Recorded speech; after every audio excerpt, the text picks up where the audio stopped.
Hini.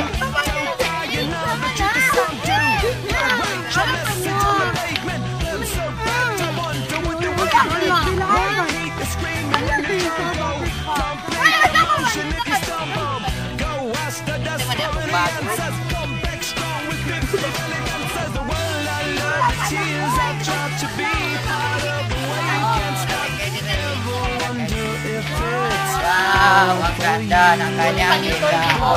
Ito to tayo.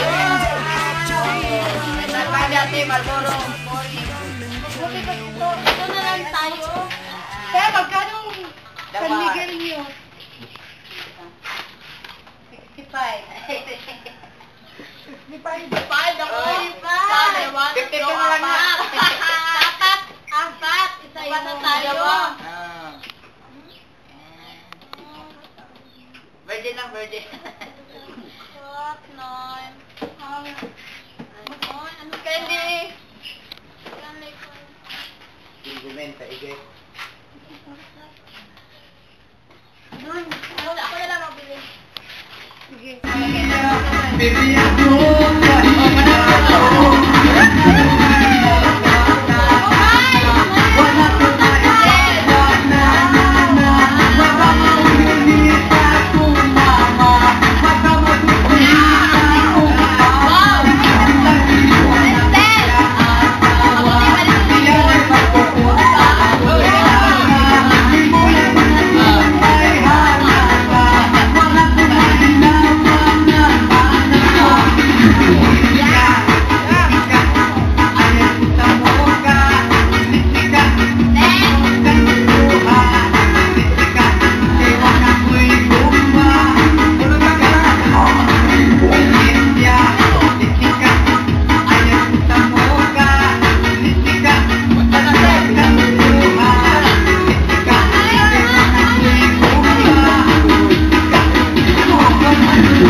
Sige, sige. Bakit?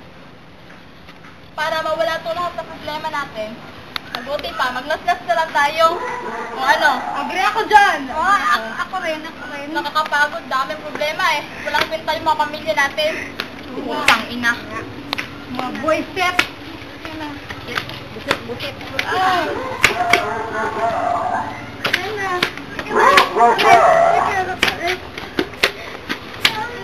Namag mo.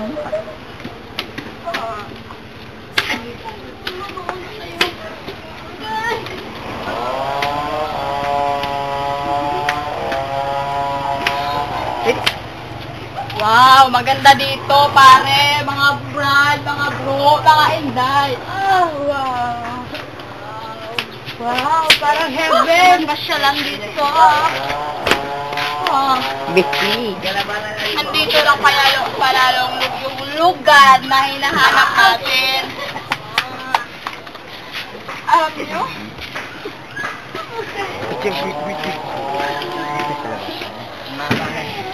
Nandiyan makakang imagine.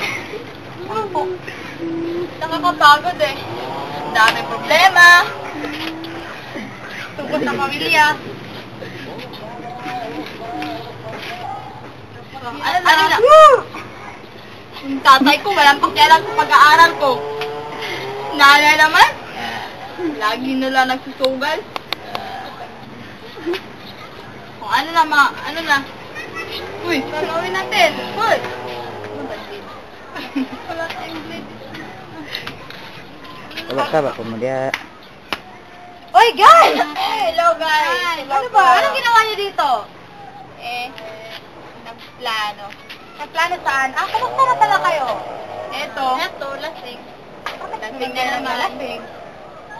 Alam niyo, girl, ang daming problema namin. Sa pamilya, sa pag-aaral, kapagod eh. Hindi yan solusyon na mag-inom. Hindi yan solusyon sa mga problema nyo. Dapat idalangin nyo yan sa may kapal para mawala yan. Lalong-lalo na, mga bata pa tayo, di ba? Dapat mag-aral tayong mabuti para makatulong tayo sa ating mga magulang. Wala rin namang kwento ng mga magulang namin eh. Tatay, palagi na lang nag-iinom. Si nanay, nagsusugal. Ano pa? Para saan ba itong pag-aaral namin? Mabuti pa ano? Para sa inyo, para sa kinabukasan ninyo. Darating ang panahon na mag-asawa na tayo, di ba? Dapat magbago na tayo mga guys. Mag-aral na tayo ng mabuti. Ano ba kayo? Halina kayo. Pupunta na tayo sa paaralan. May... It's too late, girl.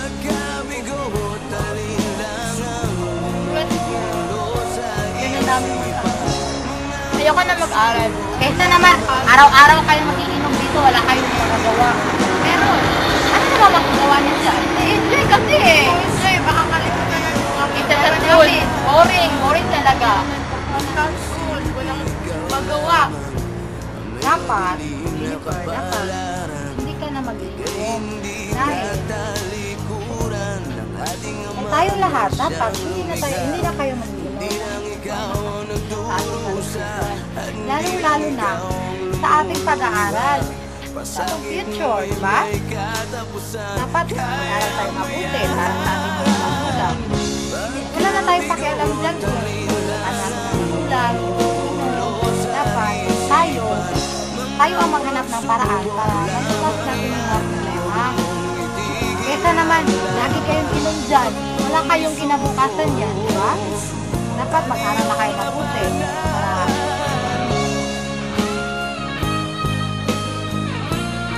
para maging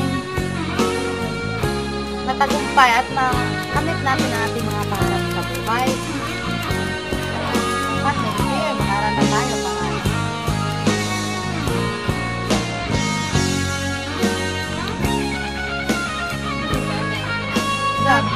Uy! kailan na mo?